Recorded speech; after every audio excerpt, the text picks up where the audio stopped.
Social मीडियावरील आक्षेपार्ह मेसेजवर cyber पोलिसांची नजर।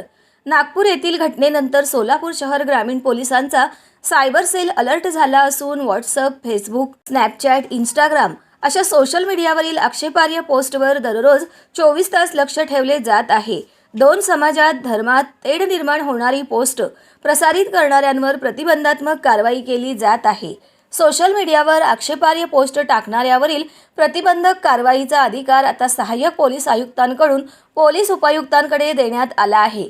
एखाद्याने दुसऱ्याचे ऐकून आक्षेपार्ह पोस्ट टाकल्यास चॅप्टर केसनुसार त्या व्यक्तीकडून 6 महिने ते 1 वर्षाचा चांगल्या वर्तनाचा बॉन्ड लिहून घेतला जातो। याशिवाय सतत आक्षेपार्ह पोस्ट टाकणारा सराहित असल्यास त्याच्याकडून 2 वर्षाचा बॉन्ड घेतला जातो। तरी देखील बॉन्डचे उल्लंघन केल्यास जेवढ्या रकमेचा बॉन्ड तेवढी रक्कम वसूल केली जाते। तरी देखील वर्तन सुधारले नाही तर गुन्हा नोंद करून गांभीर्य पाहून पुन्हा बॉन्ड घेतला जातो किंवा त्याच्यावर तडीपारीची कारवाई देखील होऊ शकते, असा इशारा पोलिसांनी दिला आहे।